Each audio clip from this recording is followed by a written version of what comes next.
So I think by now everyone has heard of HMX. They are a switch manufacturer who has brought out so many amazing switches in the past year. And Akko has been in the game for a while now. They have made more than a few bangers as well. From keyboards to switches to even keycaps. Just everything you need for your peripherals. Here is a switch manufactured by HMX but designed by Akko. Let's check them out. But first, a bit of a disclaimer. These switches were sent over by Akko for an honest and unbiased review, and that's what we're going to do here today. So these are the Akko Stellar Rose Switches. I don't know what it is with Akko being obsessed with roses. Maybe it's because of that new song? I don't know. But anyway, let's take it apart and see what's inside. For the housing, both the top and the bottom housing is made out of PA12, which is a material that is a bit of a balance of the high and the deep sound. So the sound will be more dependent on the stem. But let's talk about the spring first.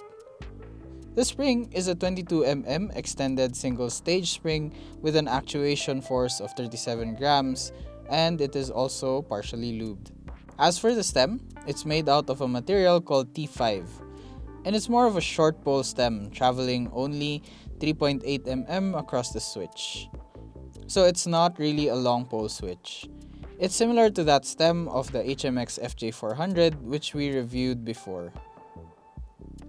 The switch is also factory lubed, and since it is made by HMX, the lubing is pretty good compared to that of Akko switches in the past. But don't take my word for it, let's hear how it sounds in the Neo 70 with krytox KOL keycaps.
Conclusion: the switch feels great.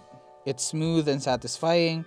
The factory lubing on the switch is really nice. No over lubing on it and no extra squishing at the top or the bottom out. The only thing I really don't like or understand is that the spring is so light. Like there is no resistance at all. Feel like I can lightly graze on the switch and actuate the switch. I mean, sure, the switch feels light and easy like typing on a cloud or a cotton or something very soft. If you're looking for something like that, then I guess this switch is for you. But for me, if I were to use this on the daily, I would put the 55 gram bottom out or a 62 gram bottom out, just to be sure. But I really like how the switch sounds. It's very satisfying to listen to. It has sort of a muted but refined bottom out and the bright top out that makes it sound like a crispy typing experience overall. The switch is a great option and something new from Akko, but my only real complaint is the actuation force. But if the spring weight is something you like, then I would highly recommend this switch. Links will be in the description. While you're down there, please like and subscribe. It helps the channel a lot. See you guys in the next one. Also, watch out for the next switch I'm going to review. Also made by these two companies. Let's see how they fare. See you guys in the next one. Bye-bye.